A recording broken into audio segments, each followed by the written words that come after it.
The waiting room smelled like vanilla candles and false hope. Maya Chen sat rigid in the beige chair, her fingers tracing the worn edges of a tissue box that had become her lifeline over the past 6 months. Dr. Rebecca Martinez would emerge from her office any moment, and Maya knew, with the sick certainty that comes from betrayal, that everything was about to crumble. The door opened with its familiar creak. But instead of Dr. Martinez's usual warm smile, Maya was met with professional distance. Cool eyes that had once held understanding now carried something else entirely. Doubt, concern, and what looked disturbingly like pity. "Maya, please come in." Dr. Martinez's voice carried none of its usual warmth. "I think we need to have a very important conversation today." As Maya walked into the office she'd grown to trust, her eyes immediately caught sight of something that made her stomach drop. There, on Dr. Martinez's usual pristine desk, sat a manila folder thick with papers, and beside it, a digital recorder. But what truly made her blood run cold was a framed photograph placed deliberately in her line of sight. A picture of her sister Elena, arm draped casually around Dr. Martinez's shoulders, both women smiling at what appeared to be some professional conference. "I received some very concerning information yesterday," Dr. Martinez began, settling into her chair with the careful precision of someone who had rehearsed this moment. "Your sister Elena reached out to me. She's quite worried about you, Maya." The word sister fell between them like a stone into still water, sending ripples of panic through Maya's carefully constructed sense of safety. Elena. Her tormentor. Her abuser. The person she'd spent months learning to name in this very room. Elena, who had somehow found a way to reach into Maya's sanctuary and poison it from within. "She what?" Maya's voice came out as barely a whisper.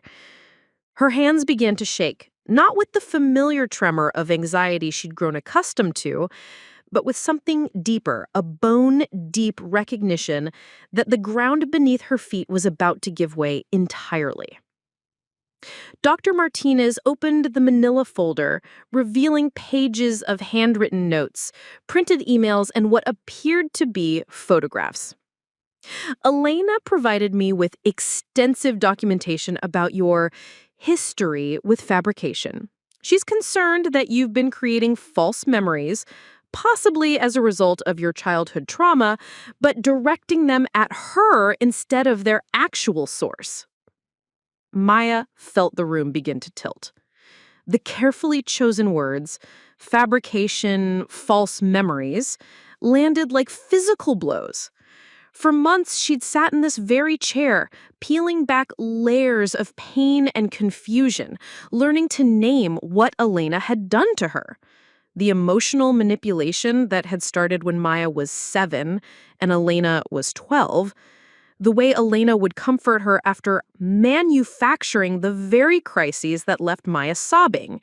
The isolation from friends, the constant criticism disguised as concern, the way Elena had positioned herself as Maya's only source of support while systematically destroying her sense of reality. "Dr. Martinez, I know what you've been telling me. She's the one I've been telling you about." Dr. Martinez interrupted, her tone gentle but firm. "I want you to know that I believe you experienced trauma. But Elena has provided some very compelling evidence that suggests your memories may be displaced." The word displaced hung in the air like a verdict. Maya watched as Dr. Martinez pulled out the first document, a letter written in Elena's distinctive handwriting, full of concern and sisterly love. The letter painted a picture of Maya as a troubled young woman who had always struggled with the boundary between reality and imagination, who had been known to embellish stories for attention, who had recently begun what Elena termed a concerning pattern of false accusations. She provided character references, Dr. Martinez continued, pulling out more papers. Teachers, family friends, even some of your coworkers who have expressed concern about your tendency toward traumatic interpretations of normal interactions. Maya's mind reeled. Those teachers, they'd been charmed by Elena, just like everyone else. Elena, who was 5 years older, articulate, academically successful, and gifted with an intuitive understanding of how to present herself to authority figures. Elena, who had learned early that the best way to abuse someone was to ensure that no one would ever believe them if they tried to tell. And there are these photographs, Dr. Martinez said, sliding several images across the desk. Maya recognized them immediately. Family photos from holidays and birthdays, carefully curated moments where Elena appeared loving and protective, her arm around Maya's shoulders, both of them smiling. What the photos didn't show were the pinches hidden beneath Elena's protective embrace, the whispered threats that preceded each forced smile, the way Elena had trained Maya to perform happiness for the camera. "Look at these, Maya. Do these look like pictures of an abusive relationship to you?" Maya stared at the photos, seeing not the careful performance Elena wanted everyone to see, but remembering the reality that existed in the moments between camera clicks. She remembered the Christmas morning when this particular photo was taken, how Elena had spent the entire previous evening systematically destroying Maya's presence when their parents weren't looking, then comforting her when Maya couldn't understand why all her new toys were broken. "Photos can lie," Maya said quietly. "Elena is very good at making things look different than they are." Dr. Martinez's expression softened with what Maya was beginning to recognize as condescending sympathy. "Maya, I need to ask you something, and I need you to be completely honest with me. Have you been taking your medication regularly?" The question hit Maya like a slap. She'd been prescribed anti-anxiety medication after starting therapy, a low dose that helped with the panic attacks that had been increasing in frequency. But the implication behind Dr. Martinez's question was clear, that her mental health struggles somehow invalidated her experiences, that her need for medication made her inherently unreliable. "Yes, I've been taking it exactly as prescribed," Maya answered, fighting to keep her voice level. "Dr. Martinez, please, I need you to listen to me. Elena is manipulative. This is exactly the kind of thing she would do. She's turned people against me before." But even as Maya spoke, she could see that her words were falling on increasingly deaf ears. Dr. Martinez was nodding with the patient tolerance of someone humoring a delusional patient. The trust that had taken months to build, the safe space where Maya had finally learned to speak her truth, was crumbling with each passing minute.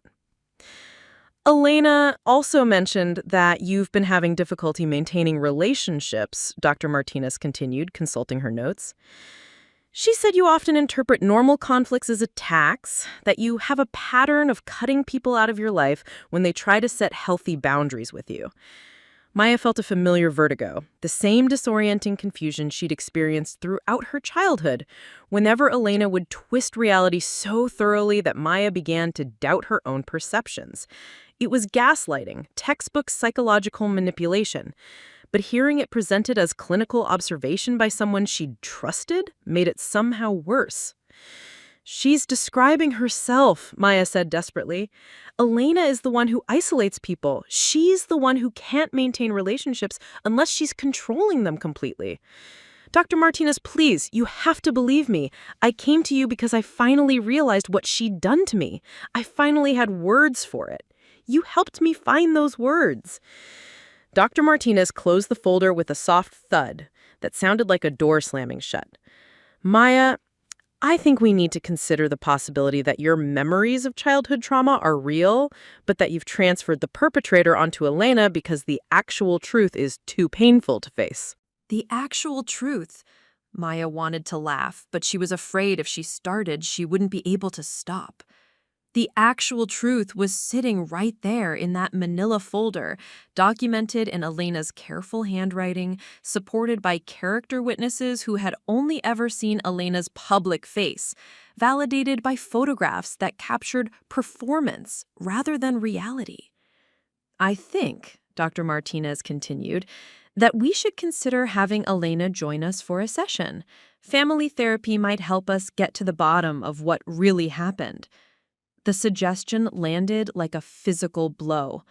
The idea of being trapped in a room with Elena, with Dr. Martinez as an unwitting ally in Elena's manipulation, was so terrifying that Maya felt her chest tighten with the beginning of a panic attack. But she forced herself to breathe, forced herself to think clearly. She had learned through months of therapy to recognize her trauma responses and not let them overwhelm her ability to advocate for herself. "No," Maya said firmly, "I won't do that. Dr. Martinez, I need you to understand something. What you're suggesting, bringing Elena into our sessions, would be like asking a rape victim to have therapy with their rapist. The fact that Elena came to you, the fact that she has all this evidence, this is part of the pattern I've been trying to describe to you." But Maya could see that her analogy had only made things worse. Dr. Martinez's expression shifted to something approaching alarm, the kind of look reserved for patients who were becoming unpredictable. "Maya, that's a very extreme comparison, and it concerns me that you're framing normal family dynamics in such dramatic terms." Normal family dynamics? Maya felt something break inside her chest, a final thread of hope snapping. She was losing the one person who had helped her make sense of her experiences, losing the safe space where she'd learned to trust her own perceptions again. The session continued for another 30 minutes, but Maya barely heard the rest. Dr. Martinez spoke about reality testing, about family systems therapy, about the importance of maintaining perspective. She scheduled a follow-up appointment and suggested that Maya might benefit from seeing a psychiatrist for a medication evaluation. As Maya left the office, clutching the appointment card that felt like a death sentence, she caught herself in the waiting room mirror. She looked exactly like she had as a child after one of Elena's campaigns against her, confused, shattered, questioning everything she thought she knew about reality. But there was something else in her reflection, too. Something that hadn't been there when she was 7 years old and defenseless against Elena's manipulations. There was anger. Clean, bright anger that cut through the confusion like a blade. Elena had found her sanctuary and poisoned it, just like she had poisoned every other relationship Maya had tried to build. But this time, Maya wasn't a helpless child. This time, she had the tools to recognize what was happening, even if the person who'd given her those tools no longer believed her. Standing in the parking lot outside Dr. Martinez's office, Maya pulled out her phone and did something she hadn't done in months. She called her childhood friend Jessica, one of the few people from her past who had never fallen under Elena's spell, largely because Elena had worked so hard to keep them apart. "Jessica," Maya said when her friend picked up, "I need to ask you something, and I need you to be completely honest with me. Do you remember Elena from when we were kids? Do you remember how she treated me?" There was a pause on the other end of the line, and then Jessica's voice, clear and certain. "Maya, I remember everything. I remember how scared you always seemed around her. I remember how she would sabotage our plans to hang out, how she'd make you cry and then comfort you. I always thought something was wrong, but I was just a kid myself. I didn't have words for it." Maya closed her eyes and felt some small part of herself settle back into place. Her memories were real. Her experiences were valid. Elena's manipulation had reached into her therapy, but it couldn't reach into every corner of her past. As she drove home through the late afternoon traffic, Maya began to formulate a plan. She would find a new therapist, someone Elena didn't know, someone who would be harder to manipulate. She would document everything, not just her memories, but the patterns, the ways Elena operated, the evidence that exists if you knew how to look for it. But first, she had to survive the devastation of losing Dr. Martinez's support. She had to process the betrayal, the way her safe space had been invaded and corrupted. She had to grieve the therapeutic relationship that had been helping her heal and figure out how to continue that healing on her own. Back in her small apartment, Maya sat on her couch and looked around at the space she'd created for herself. It was modest, but entirely hers, decorated with plants and books and art that Elena had never touched. For the first time in her adult life, she lived somewhere Elena had never been, somewhere that existed entirely outside of her sister's influence. Maya opened her laptop and began to type. If Dr. Martinez wouldn't believe her, if the therapeutic system could be manipulated so easily, then she would create her own record. She would write down everything, not just the big incidents, but the small ones, the patterns that were invisible unless you looked at them from a distance. As she wrote, Maya began to remember other things too. The way Elena had always been strategic about her abuse, always careful to maintain plausible deniability. The way she'd cultivate relationships with authority figures, teachers, parents' friends, family members, specifically so she'd have allies if Maya ever tried to speak up. The realization was both devastating and liberating. Elena hadn't just accidentally stumbled upon Dr. Martinez. She had sought her out deliberately, had probably been planning this intervention since Maya started therapy. It was sophisticated, methodical, and absolutely in character for the person who had been manipulating Maya's reality since childhood. But recognizing the sophistication of Elena's manipulation also meant recognizing something else. Maya's decision to seek therapy, to name her experiences, to trust her own perceptions despite years of being told they were wrong, these had been acts of tremendous courage. And Elena's desperate attempt to sabotage Maya's healing was, in its own way, proof that Maya was finally becoming a threat to the narrative Elena had spent decades constructing. As the sun set outside her window, Maya continued writing, documenting not just the abuse she'd suffered, but the strength she'd found in surviving it. Tomorrow would bring new challenges, finding a new therapist, dealing with the aftermath of this betrayal, continuing her healing journey without the support she'd counted on. But tonight, in her own space, with her own words, Maya began to reclaim her story. Maya's morning routine had become a meditation on control, the small ways she could assert agency over her daily life after spending so many years having that agency systematically eroded. She woke at 6:30 each day, not because she had to, but because she chose to. She made coffee in the French press Elena had always dismissed as pretentious, using beans from the local roastery Elena claimed was overpriced. Each sip was an act of quiet rebellion against the voice that still echoed in her head, the internalized critic that sounded remarkably like her older sister. The apartment she'd found 6 months ago was a studio in an older building with hardwood floors that creaked and windows that faced east toward the morning sun. Elena had called it depressing when she had seen photos, suggesting Maya could surely afford something more appropriate if she just managed her money better. But Maya loved the way the light fell across her small kitchen table each morning, loved the independence of making decisions about her space without having to consider anyone else's opinions. She worked as a graphic designer for a small marketing firm, a job she had taken after leaving her previous position at a company where Elena had somehow managed to befriend Maya's supervisor during a company holiday party.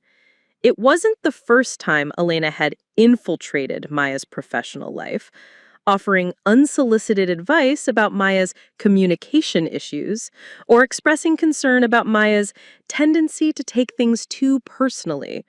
Maya had learned to recognize the signs.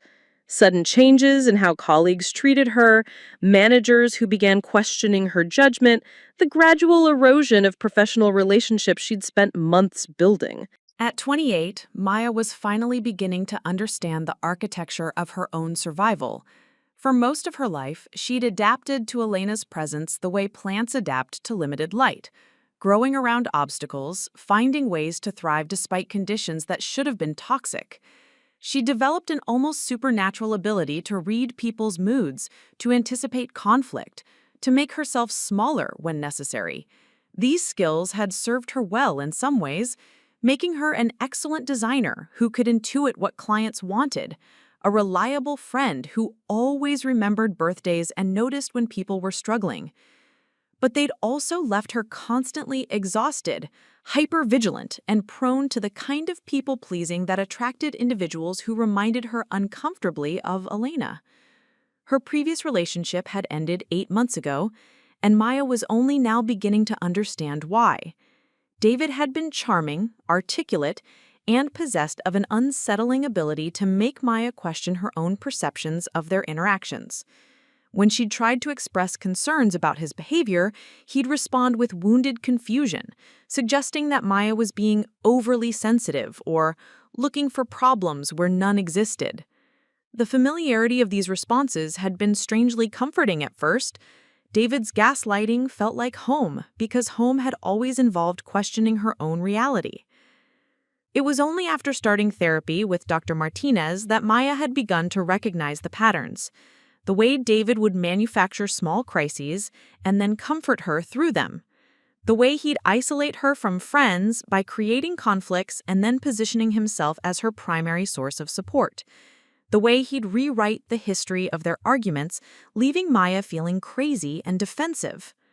The breakup had been devastating but necessary, and Maya had spent the months since learning to trust her own perceptions again. Therapy had been helping with that, until yesterday's session shattered her newfound confidence like glass against stone. Now, sitting at her kitchen table with the morning sun warming her shoulders, Maya tried to process the reality of what Elena had done. It wasn't just that Elena had contacted Dr. Martinez, it was the sophistication of the manipulation, the careful way Elena had constructed a narrative that positioned Maya as an unreliable narrator of her own experiences. Maya pulled out her phone and scrolled through her contacts until she found Dr. Martinez's office number. Part of her wanted to call, to try once more to explain, to somehow make her former therapist understand. But she knew it would be futile. Elena's evidence would be compelling because Elena had always been brilliant at manufacturing credibility. She understood instinctively how to present herself to authority figures, how to seem reasonable and concerned while planting seeds of doubt about Maya's mental state. Instead, Maya called her office and left a message saying she'd be working from home today. She needed time to think, to plan, to figure out how to move forward. She made a second cup of coffee and opened her laptop, creating a new document titled Timeline. If she was going to find a new therapist, if she was going to continue healing from what Elena had done to her, she needed to get organized. She needed to document everything in a way that couldn't be dismissed or reframed. Maya started with her earliest memories. She was 4 years old when Elena, then 9, had convinced her that their parents were planning to give Maya away because she was too much trouble. Elena had offered to hide Maya in the closet to protect her from being taken away, and Maya had spent an entire afternoon huddled in the dark, terrified and grateful for Elena's protection. It was only years later that Maya realized their parents had simply been discussing childcare arrangements while they went to dinner. The pattern had been established early. Elena would create a crisis, offer herself as the solution, and position Maya as dependent on her protection.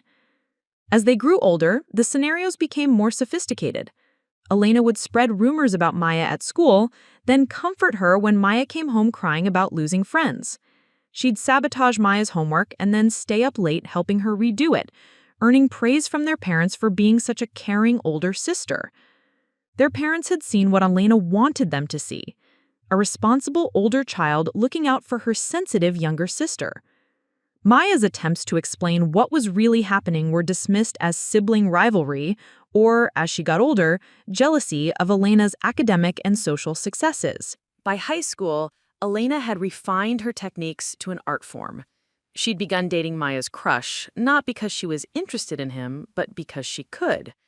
She'd volunteered to help Maya with college applications, then submitted forms with subtle errors that Maya didn't catch until after deadlines had passed.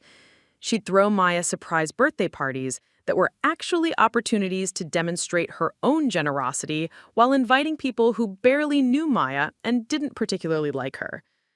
Maya typed steadily, surprised by how clearly she could see the patterns now that she was documenting them methodically. The emotional manipulation that had felt so confusing and contradictory in the moment made perfect sense when viewed from a distance. Elena had been systematically training Maya to doubt her own perceptions while becoming increasingly dependent on Elena's version of reality. The most insidious part was how Elena had always maintained plausible deniability. Her actions could always be interpreted as well-meaning mistakes, as the natural result of Maya's oversensitivity, as evidence of Elena's caring nature rather than her manipulative one. When Maya tried to confront her directly, Elena would respond with hurt confusion, wondering why Maya was always looking for hidden meanings in normal sisterly behavior. As Maya wrote, she began to remember other details that had been buried under years of self-doubt. The way Elena would go through Maya's belongings, not to steal anything, but to demonstrate that Maya's privacy was an illusion. The way she'd offer unsolicited advice about Maya's appearance, always framed as concern, but designed to undermine Maya's confidence. The way she'd insert herself into Maya's relationships, becoming fast friends with Maya's boyfriends and girlfriends, not because she liked them, but because it gave her another avenue of influence over Maya's life. Maya's phone buzzed with a text message from Elena. "Hey sis, just wanted to check in. I know yesterday was hard, but I hope you understand that I did it because I love you. I'm here if you want to talk. Heart." The message was perfectly crafted, caring, concerned, with just enough reference to their conversation to remind Maya of Elena's influence over her therapy. The heart emoji was a particularly nice touch, the kind of performative affection that would look loving to anyone who might read it. Maya stared at the message for a long time, feeling the familiar pull of Elena's manipulation. Part of her, the part that had been trained since early childhood to seek Elena's approval, wanted to respond with gratitude. Elena was reaching out, after all. Elena cared enough to check on her. But Maya had spent months in therapy learning to recognize these responses as trauma bonds rather than genuine affection. Elena's love had always come with conditions, had always required Maya to diminish herself to receive it. And yesterday's betrayal had made clear that Elena's concern was not about Maya's well-being, but about maintaining control over the narrative of their relationship. Maya deleted the message without responding. She returned to her timeline, working backward from yesterday's session to document the recent signs that Elena had been monitoring her progress in therapy.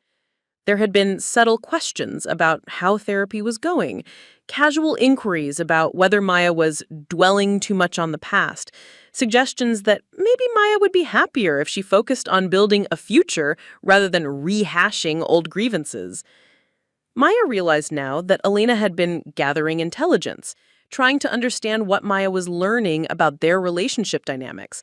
And when it became clear that Maya was developing the language and framework to name what Elena had done to her, Elena had moved to preemptively discredit her. The sophistication of it was breathtaking. Elena had researched Dr. Martinez, had probably attended professional conferences specifically to establish a connection. She'd compiled documentation that painted Maya as an unreliable narrator while positioning herself as a concerned family member.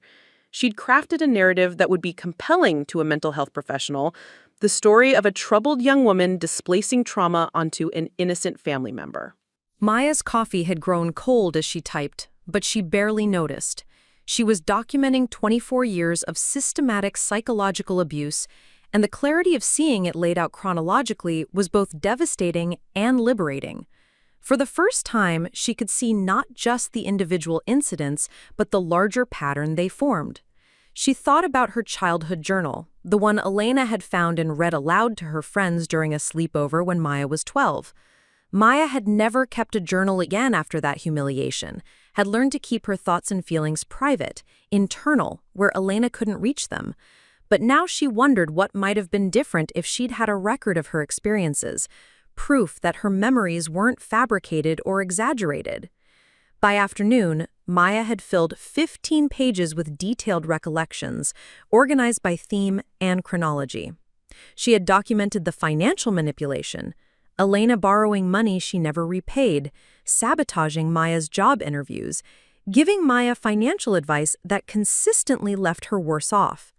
She had outlined the social manipulation, Elena befriending Maya's friends and romantic partners, spreading carefully crafted concerns about Maya's mental health, positioning herself as a more reliable source of information about Maya than Maya herself. She had cataloged the emotional manipulation, the manufactured crises followed by Elena's rescue, the constant criticism disguised as concern, the way Elena had trained Maya to seek her approval even for basic life decisions. Reading back over what she'd written, Maya felt a complex mix of emotions. There was grief for the childhood she'd never had, anger at the years she'd spent doubting her own perceptions, fear about Elena's ability to manipulate future therapists and relationships. But there was also something else, a growing sense of validation that came from seeing the patterns so clearly documented. Maya wasn't crazy. She wasn't overly sensitive or prone to dramatic interpretations of normal family dynamics. She was the survivor of decades of systematic psychological abuse, and the fact that Elena was now working to discredit her recovery was proof that Maya was finally becoming a threat to the reality Elena had constructed. As the sun began to set, Maya closed her laptop and considered her next steps. She would need to find a new therapist, someone Elena didn't know and couldn't easily reach. She would need to be more strategic about protecting her healing process, more careful about who she trusted with information about her progress. But first, she needed to sit with what she'd uncovered today. 24 years of manipulation documented in 15 pages. 24 years of having her reality systematically distorted by the person who was supposed to protect her. Maya made dinner, a simple pasta dish that Elena would have criticized as too plain, and ate it while watching the sunset through her east-facing windows. Tomorrow, she would begin the work of finding new support systems, of building a therapeutic relationship that Elena couldn't poison. Tonight, she would honor what she'd survived and the strength it had taken to not only endure Elena's manipulation, but to finally see it clearly enough to name it. The phone buzzed again. Another message from Elena. "I hope you're not mad at me. I know it's hard to hear difficult truths, but I'm worried about you. You know I only want what's best for you, right?" Maya looked at the message for a moment, then turned off her phone. Elena's manipulation was losing its power over her, one boundary at a time. Maya's search for a new therapist began before dawn the next morning. She sat cross-legged on her bed with her laptop, coffee cooling on the nightstand, methodically researching psychologists who specialized in family trauma and psychological abuse. She had learned to be strategic now. Elena had taught her, inadvertently, that she needed to protect her healing process with the same careful planning Elena used to undermine it. Dr. Sarah Chen's profile stood out from the dozens Maya had reviewed. She specialized in complex trauma and narcissistic abuse, with particular expertise in helping clients who had been manipulated by family members. Her office was across town, far from the professional network where Elena had connections. Most importantly, her intake forms specifically addressed the phenomenon of abusers attempting to interfere with their victims' therapy. Maya scheduled an initial consultation for the following week, using her middle name and paying with cash to make herself harder for Elena to trace. It felt paranoid, but Elena's invasion of her previous therapy had taught Maya that her paranoia was actually prudent risk assessment. The week leading up to the appointment was punctuated by Elena's increasingly frequent attempts at contact. Text messages that began with casual check-ins gradually escalated to expressions of hurt and confusion about Maya's silence. Elena had always been skilled at manufacturing urgency, at making Maya feel guilty for establishing boundaries. "I talked to Mom and Dad," read one message. "They're worried about you too. Maybe we should all sit down together and figure out what's going on." Maya's stomach clenched at the mention of their parents. Elena had always been adept at triangulating family members, recruiting allies in her campaigns against Maya. Their parents, now in their 60s and living in Florida, had never understood the dynamics between their daughters. They saw Elena's successes, her graduate degree, her career in marketing, her seemingly stable relationships, and Maya's struggles with anxiety and depression, and drew conclusions that reinforced Elena's narrative about who was the stable sister. A few days later, Maya's mother called. "Honey, Elena is very worried about you," her mother began without preamble. "She said you've been having some problems with reality testing, that your therapist thinks you might be having false memories." Maya closed her eyes and leaned against her kitchen counter. Elena had moved quickly to control the family narrative, positioning herself as the concerned sister dealing with Maya's mental health crisis. It was exactly what Maya had expected, but the reality of hearing her mother echo Elena's version of events still felt like a punch to the chest. "Mom, that's not what's happening," Maya said carefully. "Elena contacted my therapist and convinced her I was lying about my childhood experiences. She's manipulating the situation." Her mother's sigh was audible through the phone. "Sweetheart, I know you and Elena have always had a complicated relationship, but she's just trying to help. Maybe you should consider that there might be some truth to what she's saying. I mean, you have been struggling with anxiety." The implication was clear. Maya's mental health issues made her an unreliable narrator of her own experiences. It was the same logic Elena had used with Dr. Martinez, the same weaponization of Maya's vulnerability that Elena had perfected over decades. "Mom, do you remember when I was in 3rd grade and Elena convinced me that you and Dad were planning to give me away?" Maya asked. There was a pause. "Honey, that was just children playing. Elena was looking out for you." "Do you remember the time in high school when Elena submitted my college applications with the wrong information?" "That was an honest mistake. Elena felt terrible about it." Maya realized she was having the same conversation she'd been having with her family for 20 years, trying to convince people who had only ever seen Elena's public face that there was a private reality they'd never witnessed. Her parents had raised 2 daughters. Elena, who was responsible and successful and concerned about her troubled younger sister, and Maya, who was sensitive and dramatic and prone to making accusations that couldn't be substantiated. The conversation with her mother lasted another 15 minutes, covering familiar ground. Maya's inability to maintain relationships was discussed as evidence of her general instability. Elena's successful career was cited as proof of her reliability and good judgment. Maya's decision to move across town was interpreted as running away from family support, rather than creating necessary boundaries.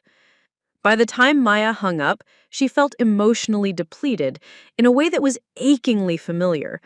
Elena had always been able to exhaust Maya's resources, emotional, mental, physical, while appearing to be helpful and supportive. And now she was doing it through proxy, using their parents as unwitting weapons in her campaign to discredit Maya's recovery. Maya's first appointment with Dr. Chen was scheduled for Thursday evening. As the day approached, Maya found herself battling a familiar anxiety about trusting a new therapist. What if Elena somehow reached Dr. Chen too? What if Maya wasn't able to articulate her experiences clearly enough to be believed? What if she really was as unreliable as everyone seemed to think?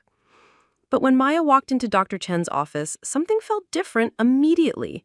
The space was warm but professional, decorated with plants and soft lighting that felt calming rather than clinical. Dr. Chen herself was younger than Dr. Martinez, probably in her late 30s, with kind eyes behind wire-rimmed glasses and a manner that suggested she'd heard difficult stories before. "I read your intake form," Dr. Chen began after they'd settled into their seats.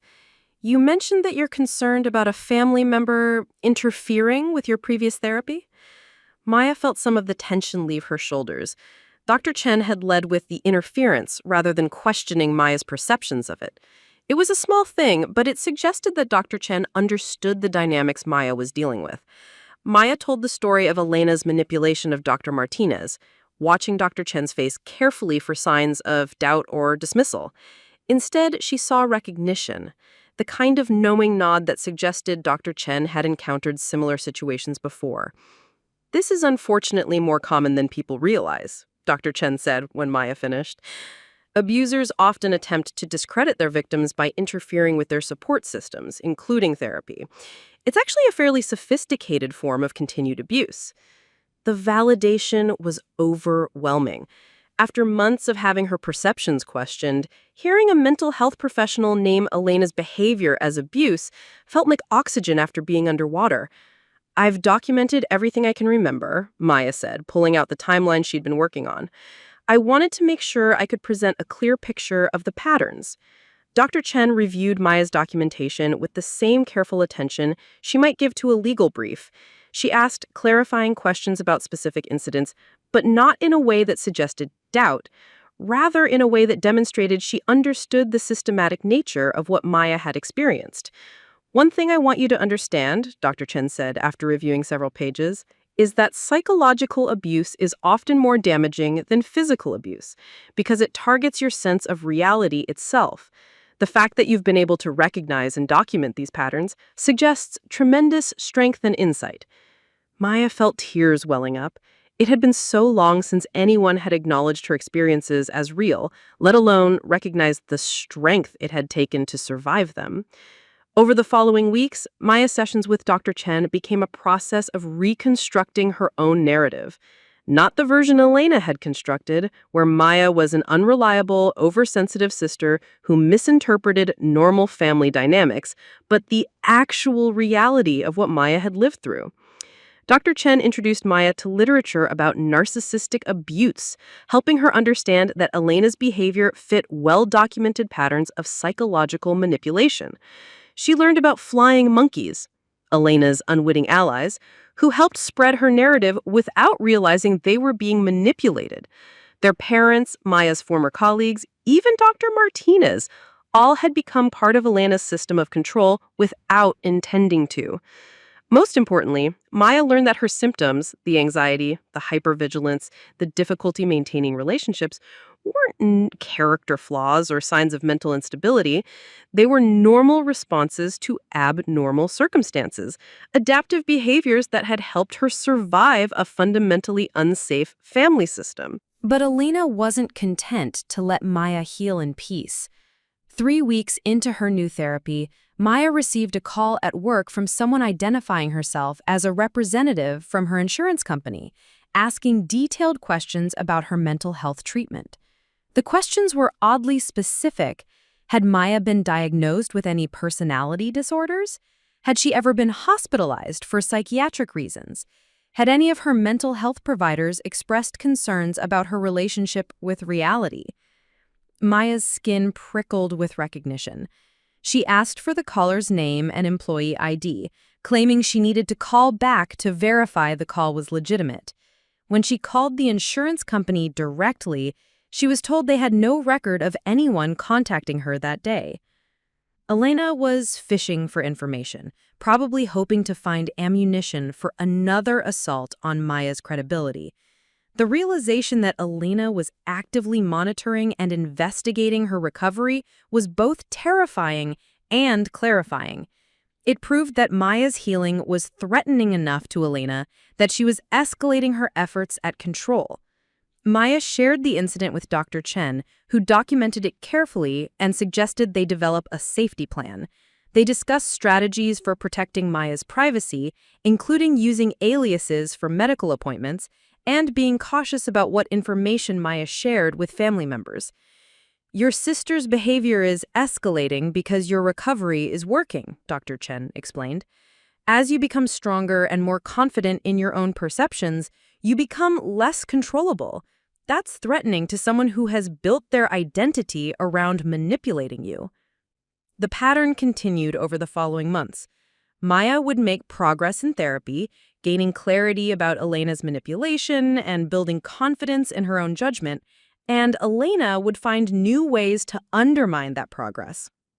When Maya started dating again, tentatively, carefully, with the emotional intelligence she'd developed in therapy, Elena somehow learned about it and reached out to Maya's new partner through social media.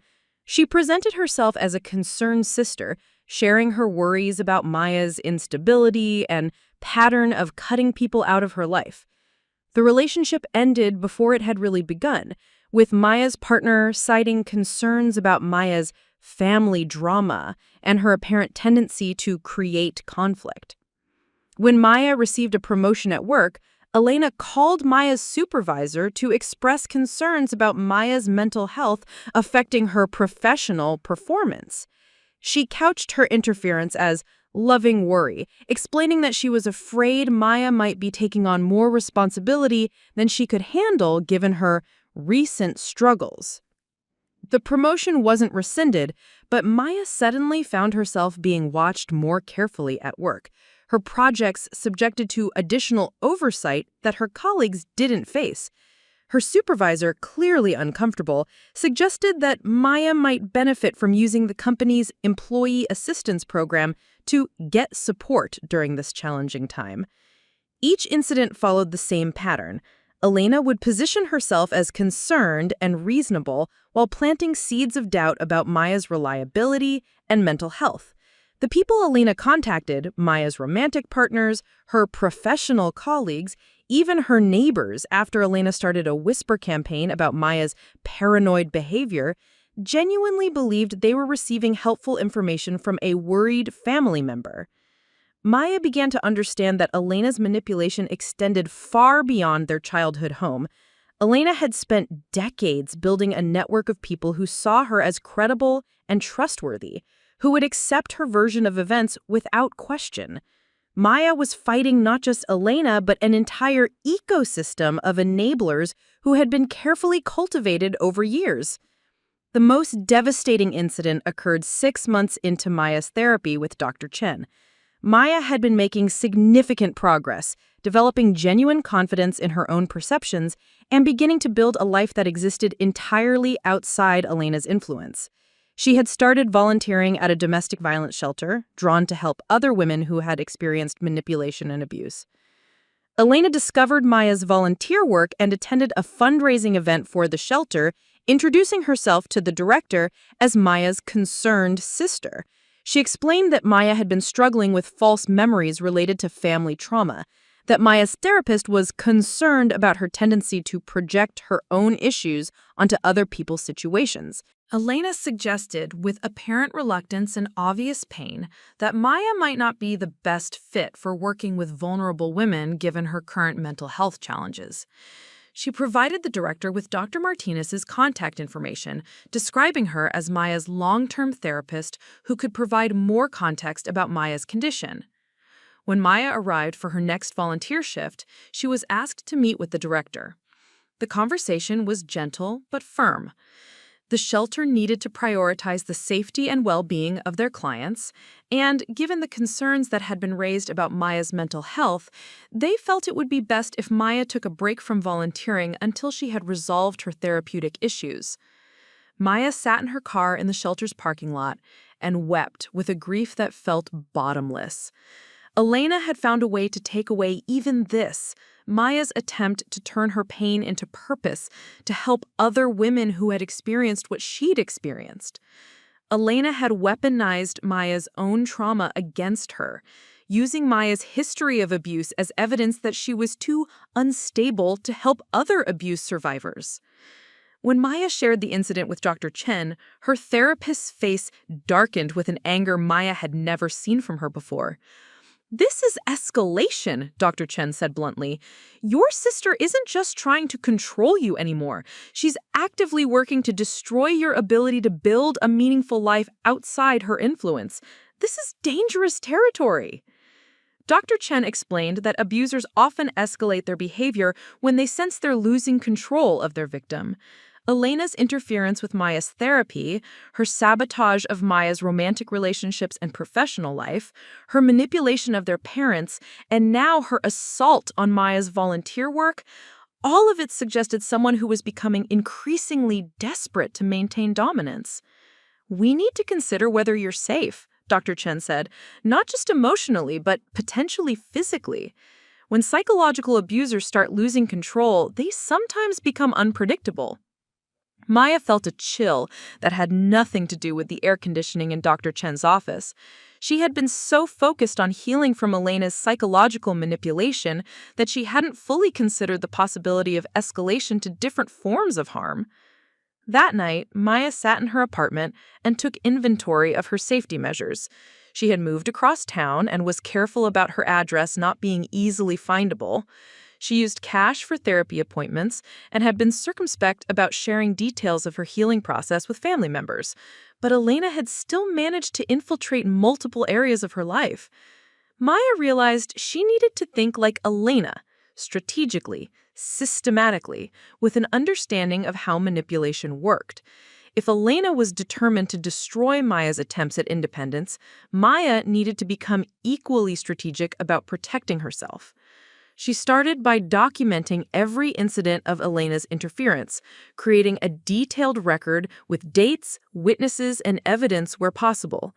She took screenshots of Elena's social media posts about being a concerned sister, saved voicemails where Elena expressed worry about Maya's mental health, and kept records of every person Elena had contacted about Maya's supposed instability. Maya also began reaching out to people from her past, childhood friends Elena had worked to isolate her from, former colleagues who had witnessed Elena's manipulative behavior, even a few extended family members who had seemed uncomfortable with Elena's treatment of Maya over the years. What she discovered was both validating and heartbreaking. Jessica, her childhood friend, had a dozen stories of Elena's manipulation that she'd never shared because she assumed Maya already knew. A former colleague remembered Elena's inappropriate interference in Maya's workplace relationships.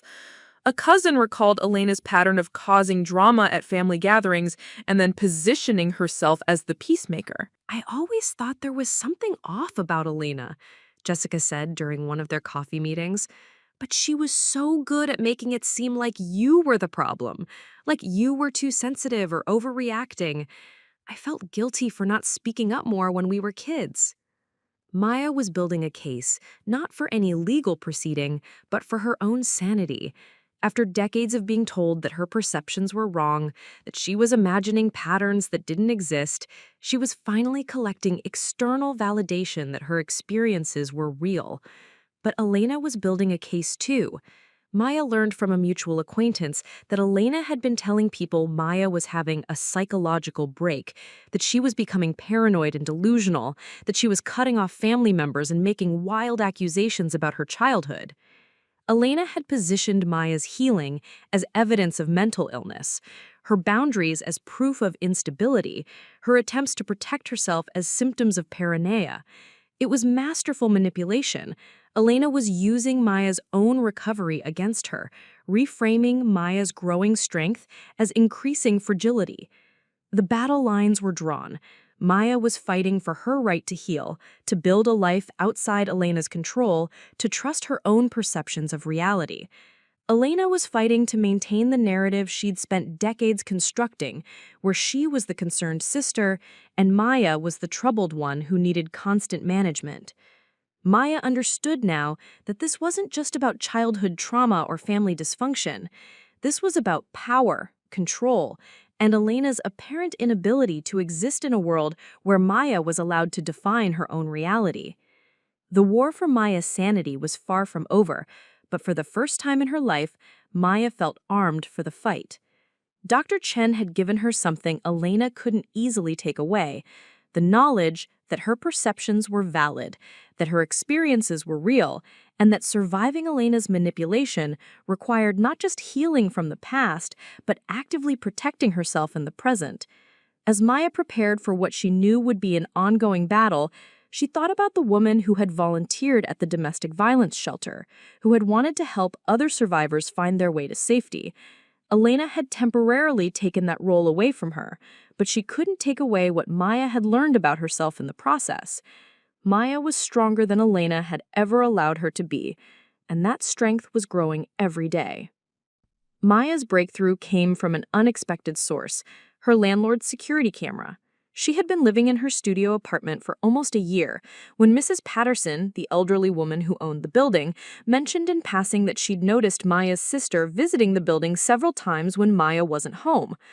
"I didn't think much of it at first," Mrs. Patterson said as they stood in the building's small lobby, "but then I realized she never actually went up to your apartment. She just looked around, checked the mailboxes, walked the perimeter. It seemed odd." Maya's feeder blood turned to ice.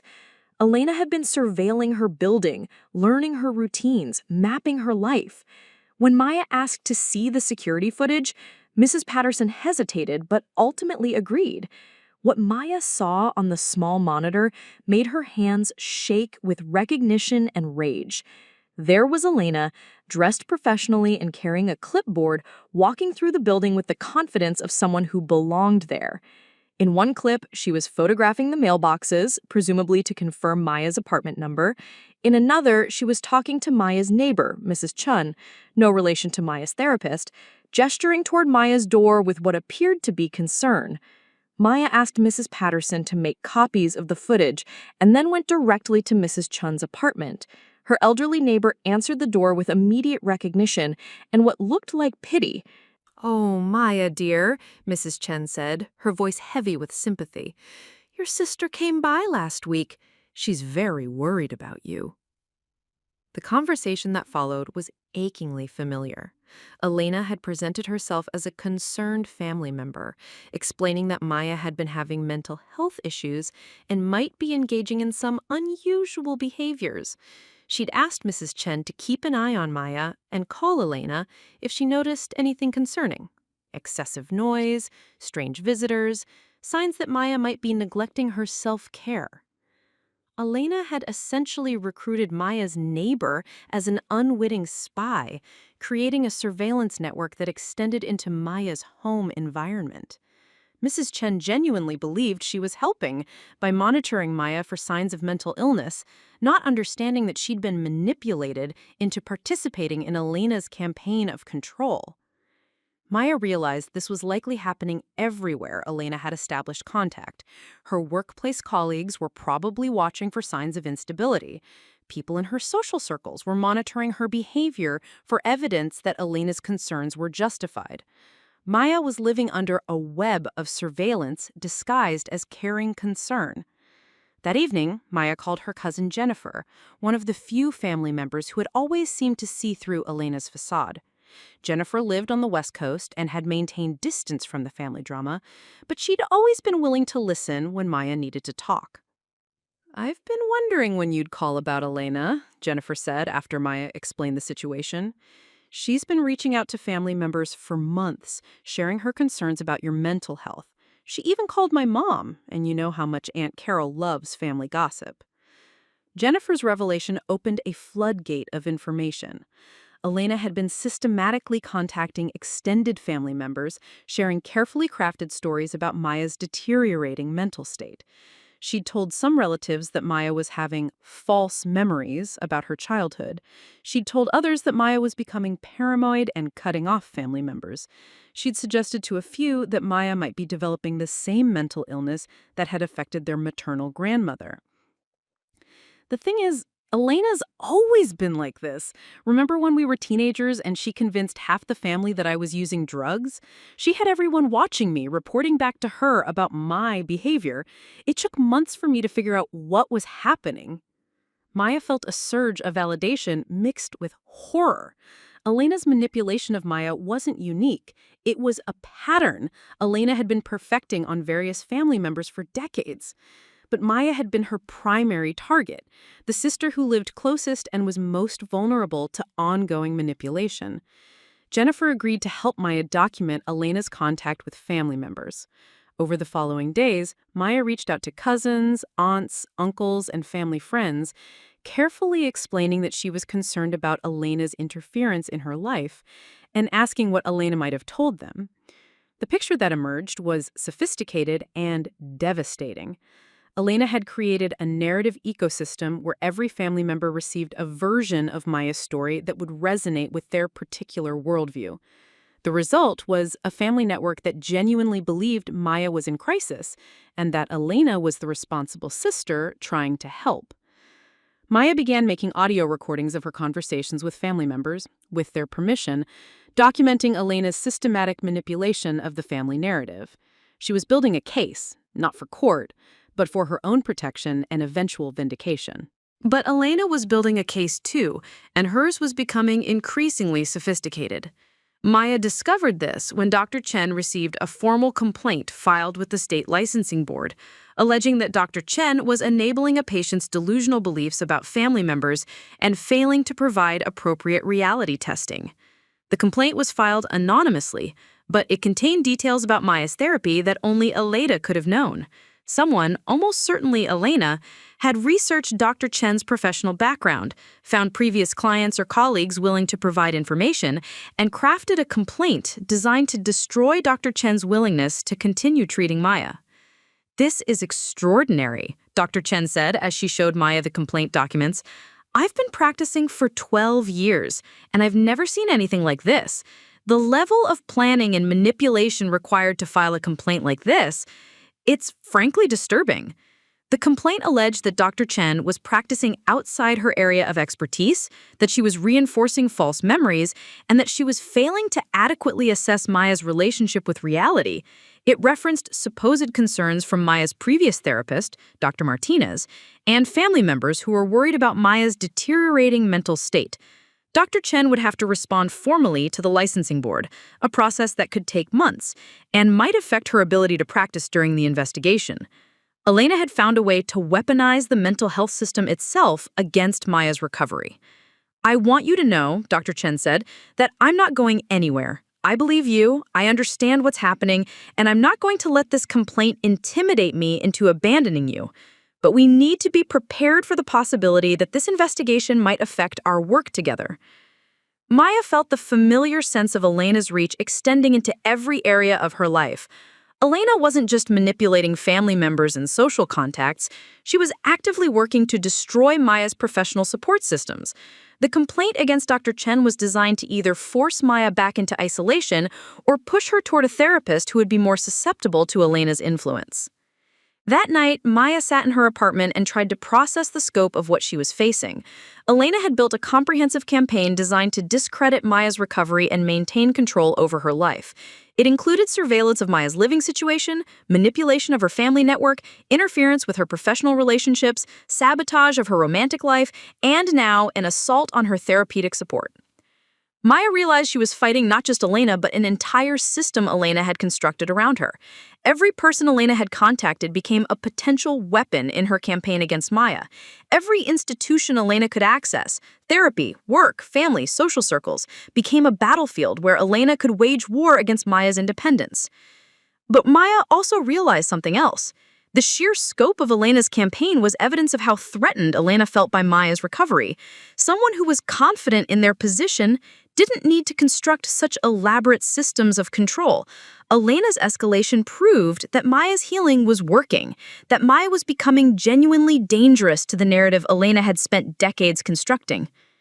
Maya opened her laptop and began documenting the licensing complaint, adding it to the comprehensive record she'd been building of Elena's interference.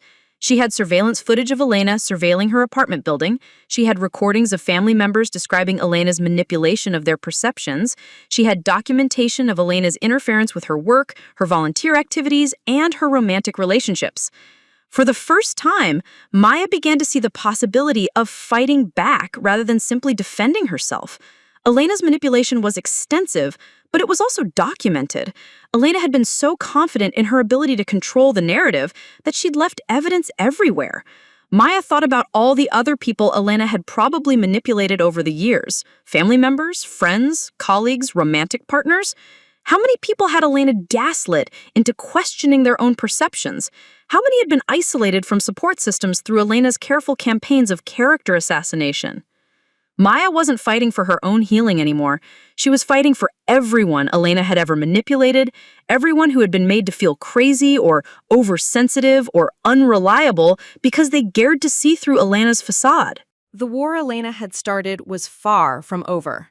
But Maya was no longer fighting alone, and she was no longer fighting defensively.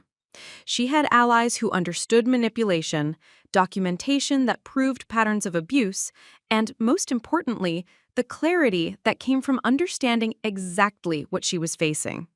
Elena had always been Maya's greatest teacher, though not in the way Elena intended. Elena had taught Maya to recognize manipulation in all its forms, to document patterns of abuse, to protect herself from people who weaponized concern and love. Now, Maya was going to use those lessons against their source. Dr. Chen had been right. Maya's recovery was working, and it was threatening enough to Elena that she was escalating to dangerous levels. But escalation worked both ways. Maya was ready to escalate too. Maya's decision to fight back began with a single phone call to Jennifer, but it quickly became something much larger. As word spread through their extended family that Maya was seeking information about Elena's behavior, relatives began sharing stories that painted a disturbing picture of Elena's lifelong pattern of manipulation. Uncle Robert, their father's brother, revealed that Elena had tried to convince him that Maya was stealing money from their grandmother's purse during family visits when Maya was only 9 years old. Aunt Susan described how Elena had spread rumors about Maya's supposed eating disorder during high school, complete with fabricated evidence and expressions of familial concern. Cousin David admitted that Elena had convinced him not to invite Maya to his wedding because she was going through a difficult time and might cause drama. Each revelation was like finding another piece of a massive puzzle. Maya began creating a comprehensive timeline that spanned 20 years, documenting not just Elena's abuse of her, but Elena's manipulation of their entire family system. The pattern was consistent. Elena would identify someone's vulnerabilities, create or exaggerate problems, then position herself as the concerned family member trying to help. But Maya's investigation uncovered something even more disturbing. Elena had been practicing these manipulation tactics outside the family as well. Through Jennifer's connections on the West Coast, Maya learned about Elena's pattern of workplace behavior, how she had systematically undermined colleagues while maintaining her reputation as a dedicated professional, how she had ended friendships through carefully orchestrated campaigns that left her former friends questioning their own judgment. Maya reached out to Elena's college roommate, Sarah, who had maintained a distant but polite relationship with Elena through social media. When she explained why she was calling, Sarah's response was immediate and raw. "Oh my God, Maya, I've been waiting 20 years for someone to see what Elena really is," Sarah said, her voice shaking with emotion. "She destroyed my senior year of college. She convinced the entire friend group that I was having a mental breakdown, that I was becoming dangerous and unpredictable. I lost friendships that had taken years to build. I almost didn't graduate because I was so depressed and isolated." Sarah's story was disturbingly familiar. Elena had befriended Sarah's boyfriend, gradually planting seeds of doubt about Sarah's mental stability. She had volunteered to help Sarah with a major project, then sabotaged it in subtle ways that looked like Sarah's own mistakes. She had organized interventions with friends and professors, positioning herself as the concerned roommate trying to get Sarah help. "The worst part," Sarah continued, "was that part of me started to believe her. When everyone around you is telling you that you're unstable, that you're imagining things, you start to question everything you know about yourself. It took me years to recover from what she did to my self-confidence." Maya realized she was documenting not just family dysfunction, but what appeared to be a decades-long pattern of psychological abuse extending far beyond their immediate family. Elena had perfected her techniques on Maya during childhood, then exported those same strategies to college, the workplace, and adult friendships. More importantly, Maya was discovering that Elena's victims had been isolated from each other, each one believing they were the only person who had experienced Elena's manipulation. Elena had carefully managed information flow, ensuring that her targets never compared notes or recognized the patterns in her behavior. Maya began reaching out to other people from Elena's past, former colleagues, ex-boyfriends, college friends who had gradually drifted away from Elena's social circle. What she found was a trail of confused, hurt people who had experienced gaslighting so sophisticated that they'd spent years questioning their own perceptions. Tom, Elena's ex-boyfriend from graduate school, described how Elena had gradually isolated him from his friends and family, convincing him that they were all jealous of their relationship. Maria, a former colleague, explained how Elena had sabotaged her promotion while appearing to be supportive and mentoring. Lisa, a childhood friend, recalled how Elena had systematically destroyed her other friendships through a campaign of rumors and manufactured conflicts. Each person Maya spoke with had assumed they were Elena's only victim, that their experience was unique and possibly their own fault. The isolation had been by design.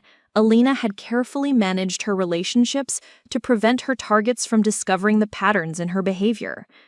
Maya began connecting these former victims with each other, facilitating conversations that allowed them to compare experiences and validate each other's perceptions. The relief in their voices when they realized they weren't alone, that their experiences were real and part of a documented pattern, was profound. But Maya also discovered that Elena had been monitoring these conversations. Tom received a call from Elena expressing concern about Maya's unstable behavior and her tendency to drag people into her paranoid fantasies. Maria got a social media message from Elena warning her that Maya was having a psychological episode and might try to involve former colleagues in her delusions.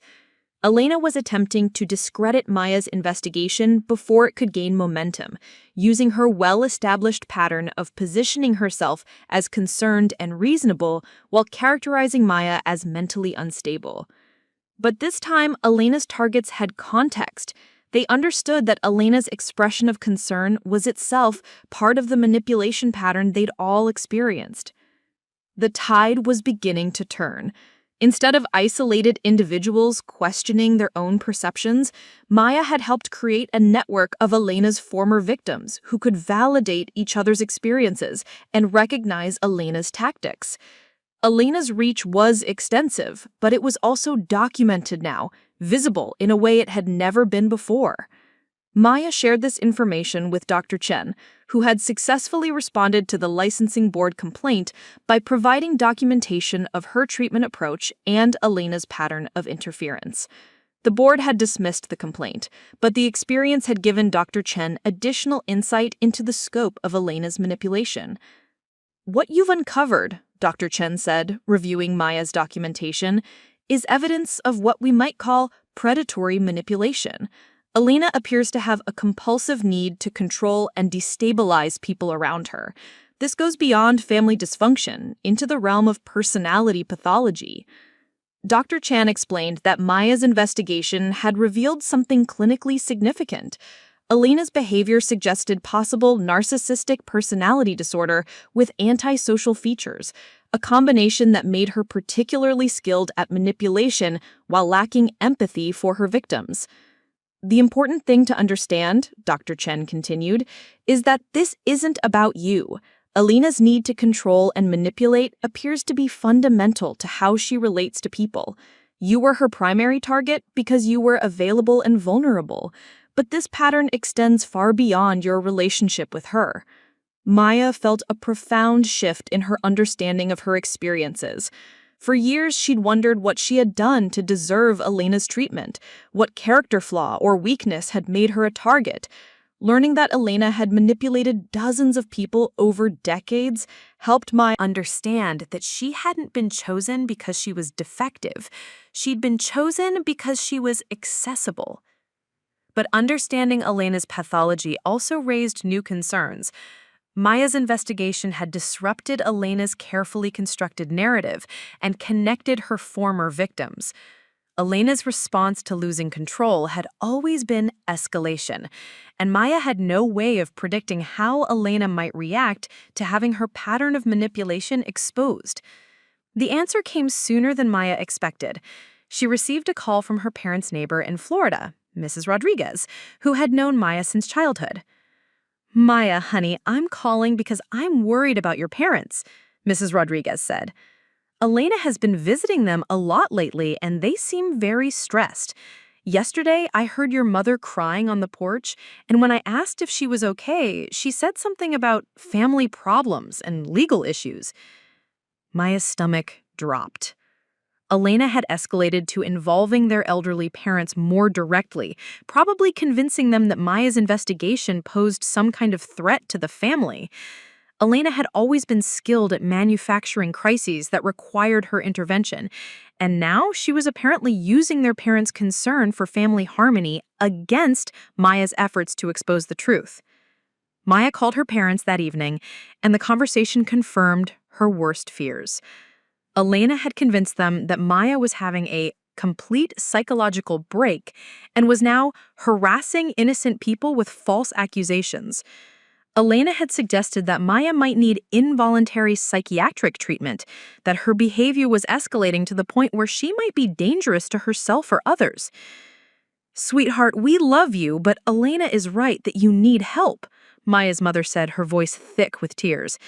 "This obsession with proving Elena hurt you, it's not healthy. You're destroying relationships, making wild accusations. Maybe it's time to consider inpatient treatment." Maya realized that Elena had maneuvered their parents into a position where they saw Maya's healing and truth-telling as evidence of mental illness. Elena had weaponized their parents' love and concern, convincing them that supporting Maya's recovery was actually enabling her decline. The conversation was devastating, but it was also clarifying. Maya understood now that there would be no family reconciliation, no moment when Elena would admit to her manipulation or when their parents would recognize what had really happened. Elena's version of reality was too deeply entrenched, too carefully constructed to be dismantled by evidence or testimony.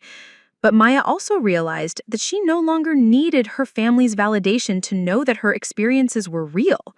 She had documented evidence, corroborating testimony from multiple witnesses, and a growing network of people who understood Elena's manipulation tactics.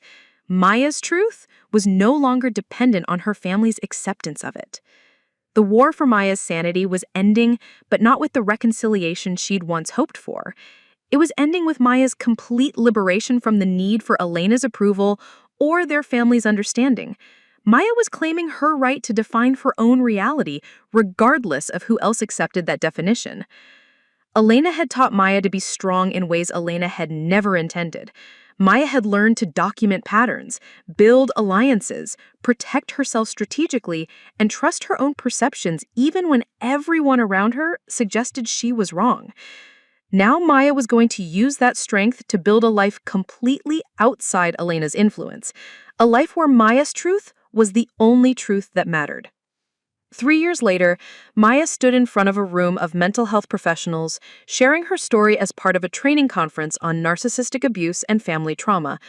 The audience was engaged, taking notes, asking thoughtful questions about the tactics Elena had used and the ways Maya had learned to protect herself.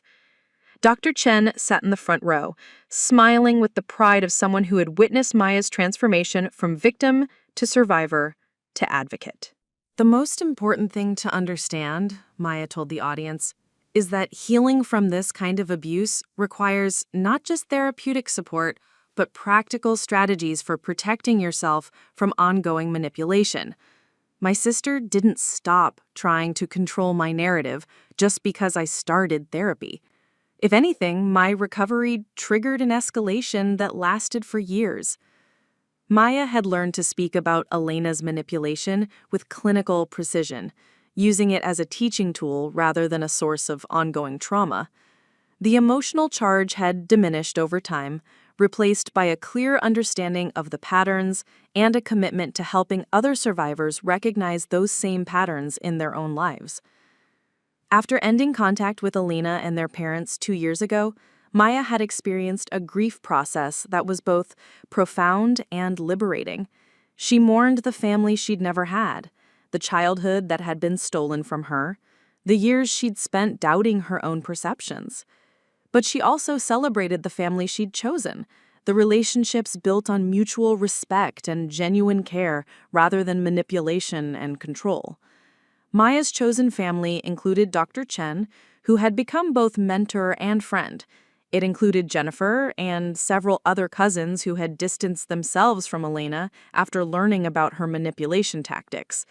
It included Sarah, Tom, Maria, and a dozen other people who had survived Elena's abuse and formed a loose but supportive network of survivors.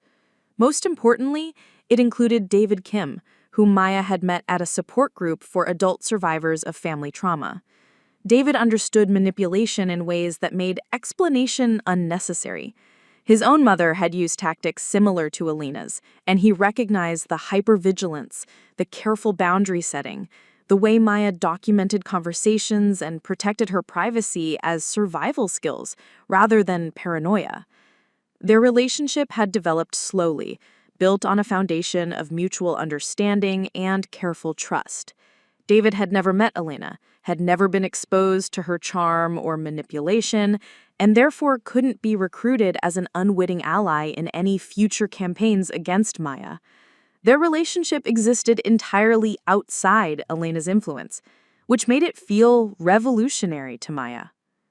Maya had also returned to volunteer work, but this time at an organization that specialized in helping adult survivors of family abuse. Her experience with Elena had given her unique insight into sophisticated manipulation tactics, and she'd become skilled at helping other survivors recognize gaslighting and develop strategies for protecting their recovery. The work was deeply satisfying in ways Maya hadn't expected. Every person she helped recognized their abuser's tactics, every survivor she assisted in building a safety plan, every victim she supported through the process of trusting their own perceptions again. It all felt like a victory not just for them, but for every person Elena had ever manipulated. Maya's parents had made a few attempts to reestablish contact over the years, usually triggered by Elena's suggestions that they try one more time to help Maya.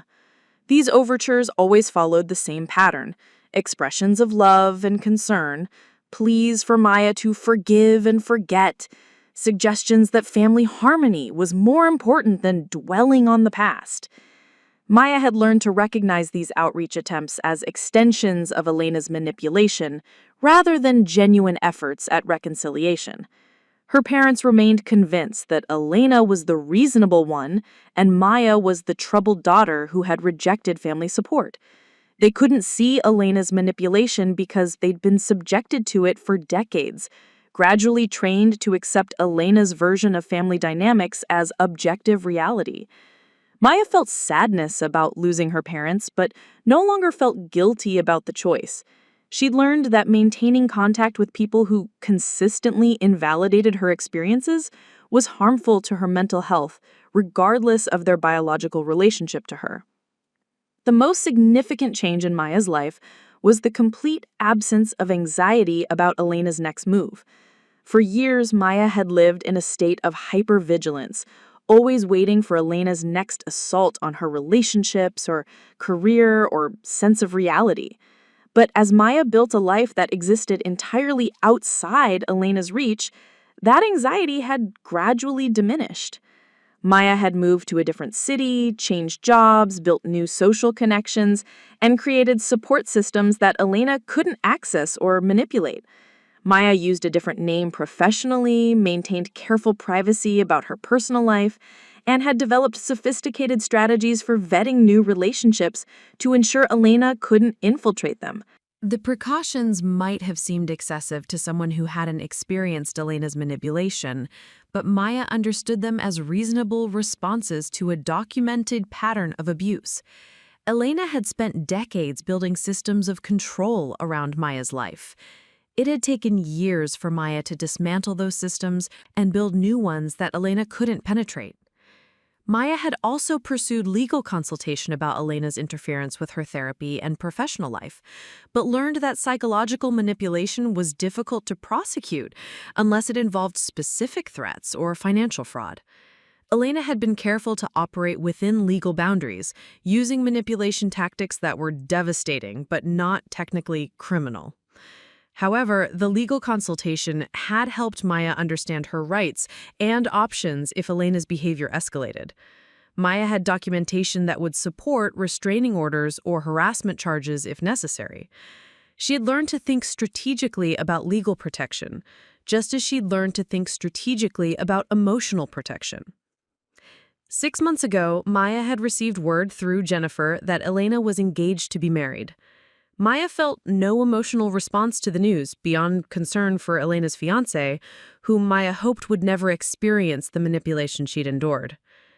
Maya had briefly considered reaching out to warn Elena's fiancé, but ultimately decided against it.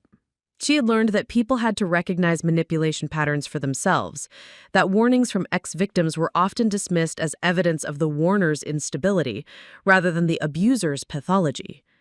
Instead, Maya had focused on building resources that Elena's future victims could find when they were ready.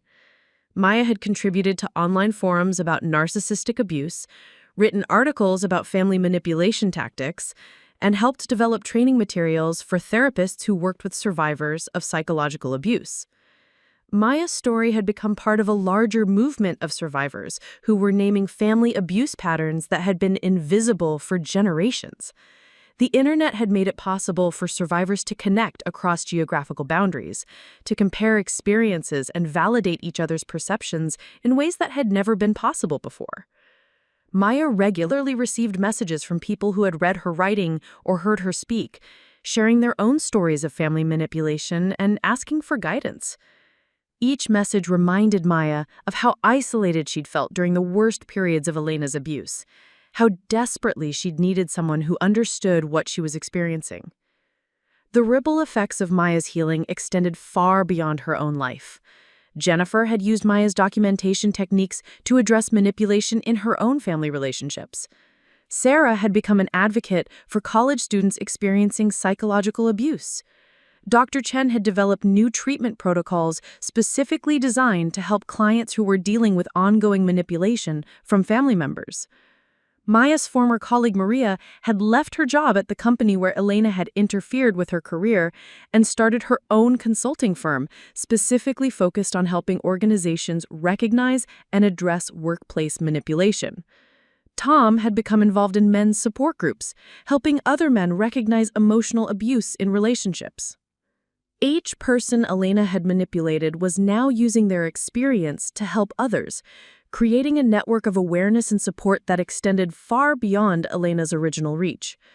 Elena's manipulation had inadvertently created a community of survivors who were now working to prevent others from experiencing the same kind of abuse.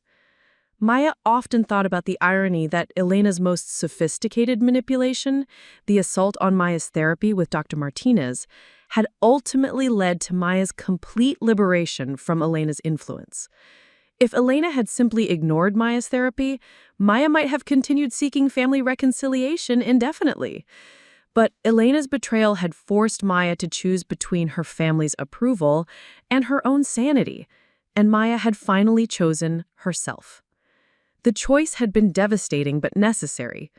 Maya had learned that healing from psychological abuse sometimes required letting go of the hope that the abuser would change, that family members would recognize the truth, that justice would be served in any conventional sense. Instead, Maya had found a different kind of justice, the justice of building a life where manipulation had no power, where her perceptions were trusted and validated, where her worth wasn't dependent on anyone else's approval. Maya stood in the garden of her new home, a small house she'd bought with David after they'd been together for 3 years. The garden was her sanctuary, a place where she grew flowers and vegetables that existed entirely outside any narrative Elena could construct. The tomatoes didn't care about family drama. The roses bloomed regardless of who believed Maya's story. David emerged from the house with 2 cups of coffee, settling beside Maya on the bench they'd installed beneath the oak tree. They'd been working together on a book about recovering from family abuse, combining Maya's experience with psychological manipulation and David's background in trauma-informed therapy. "I got a call from the publisher," David said, handing Maya her coffee. "They want to move up the publication date. Apparently, there's increased demand for resources about family trauma." Maya smiled, thinking about all the people who might find validation and guidance in their book. She'd learned that healing was not a destination, but a process, not something that happened to you, but something you actively chose every day. Her phone buzzed with a text from Dr. Chen. "Saw your interview in Psychology Today. So proud of how far you've come. You're changing lives." Maya had indeed given an interview about family manipulation, though she'd been careful not to mention Elena by name or provide identifying details. She'd learned to share her story in ways that protected her privacy while still offering hope to other survivors. The interview had generated hundreds of responses from people who recognized their own experiences in Maya's description of psychological manipulation. Many shared stories that were remarkably similar to Maya's: systematic gaslighting, manufactured crises, manipulation of family narratives, interference with therapy and other support systems. Maya had responded to as many messages as she could, always with the same core message: your perceptions are valid, your experiences matter, healing is possible, and you deserve relationships built on respect rather than control. That evening, as Maya and David worked on their book manuscript, Maya reflected on the journey that had brought her to this place. It had taken 5 years to fully extricate herself from Elena's influence, to build a life that felt genuinely her own, to develop the confidence that came from trusting her own perceptions completely. The process hadn't been linear. There had been setbacks, moments of doubt, periods when the isolation from family felt overwhelming. But each challenge had ultimately strengthened Maya's resolve and deepened her understanding of what healthy relationships looked like. Maya had learned that recovery from psychological abuse required not just healing from past trauma, but developing entirely new ways of relating to people. She'd had to learn to recognize manipulation tactics, to trust her instincts, to set boundaries without guilt, and to build relationships slowly and carefully. Most importantly, she'd learned that her worth wasn't dependent on anyone else's opinion of her, including her family's. Elena's manipulation had been predicated on Maya's desperate need for approval and acceptance. As Maya developed genuine self-worth, Elena's tactics lost their power entirely. Validated by the people who had dismissed them. I thought justice meant my abuser facing consequences for their actions. The audience was silent, attentive. Maya had become a sought-after speaker, known for her ability to articulate the complexities of family trauma with both clinical precision and emotional authenticity. What I learned, Maya continued, is that healing means building a life where the abuser's opinion of you is irrelevant. Recovery means trusting your own perceptions so completely that no one can convince you to doubt them. Justice means living so fully and authentically that the abuse becomes just one chapter in a much larger story. Maya's book with David had become a bestseller, translated into 12 languages and used as a textbook in graduate psychology programs. They'd founded a nonprofit organization that provided resources for survivors of family abuse, including a helpline, support groups, and training for mental health professionals. The organization had helped thousands of people recognize manipulation patterns, develop safety plans, and build support systems outside their families of origin. Maya regularly received letters from people whose lives had been transformed by the resources they had created. Elena had never attempted to contact Maya directly, but Maya occasionally heard updates through the survivor network they'd built. Elena had divorced her first husband after 3 years of marriage. She'd left several jobs under circumstances that suggested workplace conflict.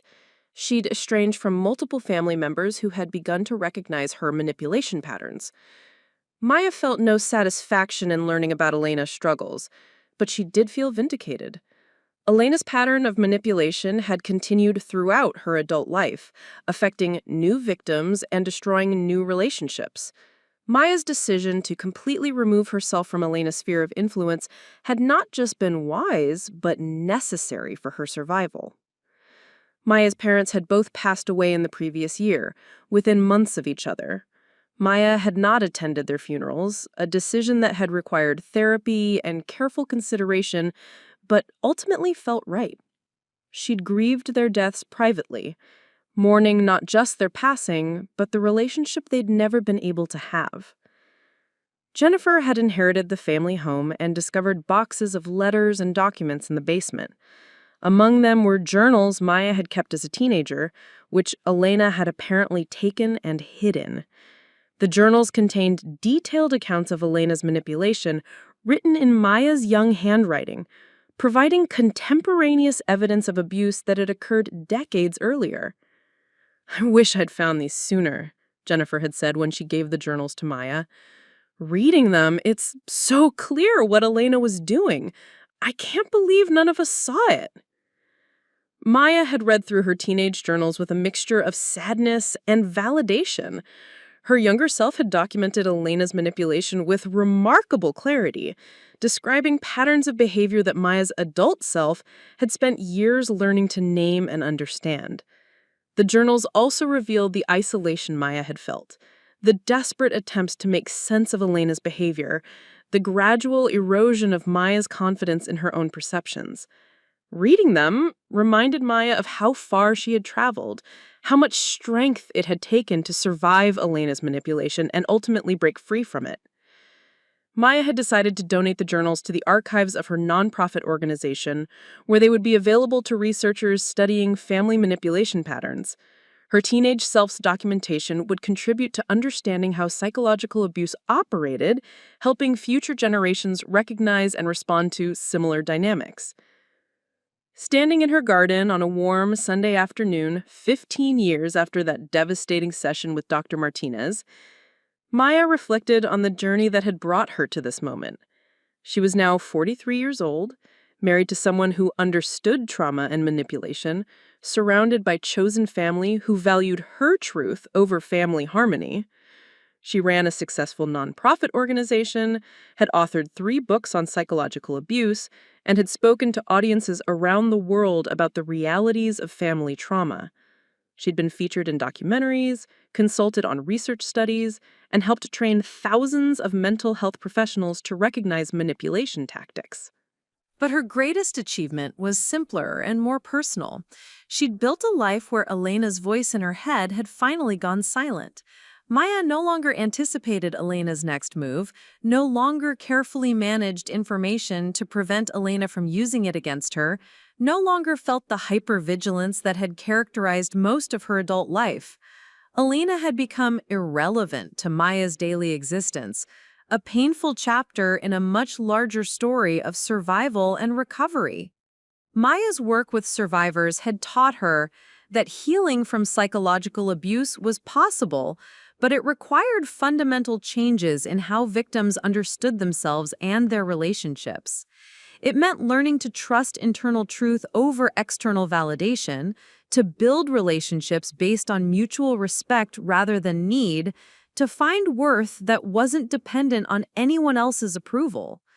The work was deeply rewarding but also challenging. Maya regularly encountered people who were where she'd been 15 years ago, trapped in abusive family systems, doubting their own perceptions, desperate for validation from people who were incapable of providing it. Maya had learned to be patient with survivors who weren't ready to leave abusive relationships, who still hoped for family reconciliation, who blamed themselves for their abuse.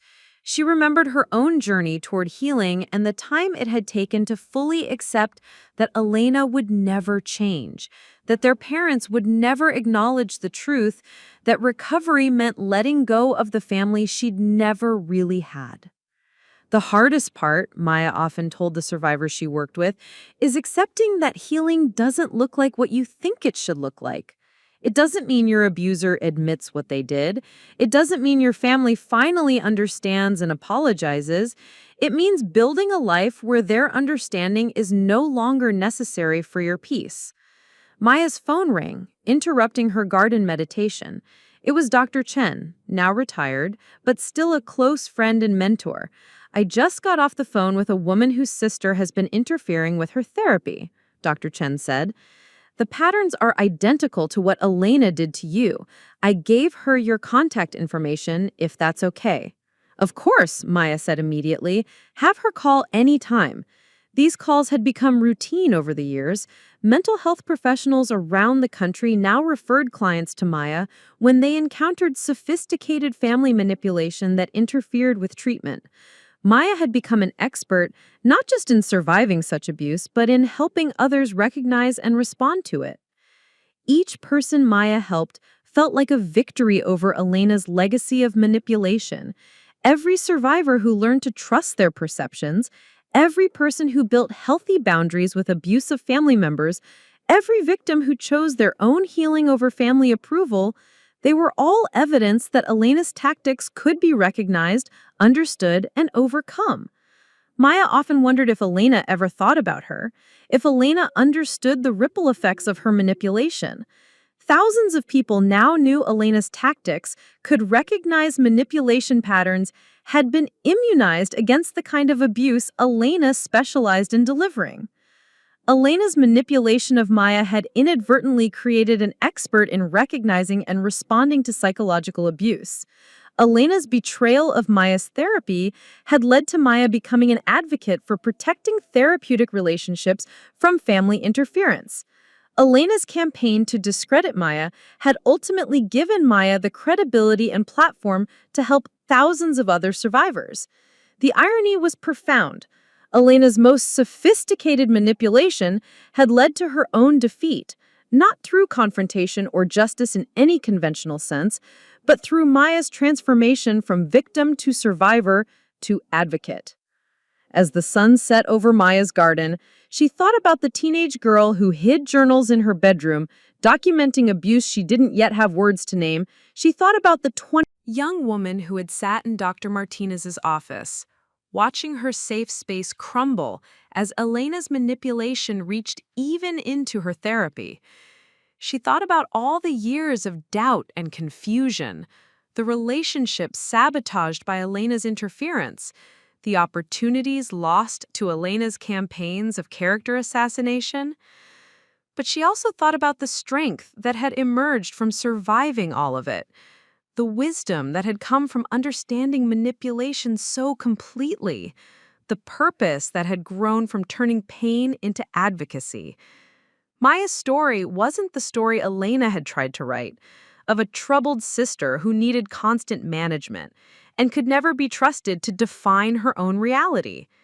Maya's story was the one Maya had written herself, of a survivor who had recognized abuse, documented patterns, built alliances, and ultimately created a life where manipulation had no power. Elena had taught Maya to be strong in ways Elena had never intended. Maya had learned to trust her instincts, protect her boundaries, choose relationships carefully, and value her own perceptions above external validation.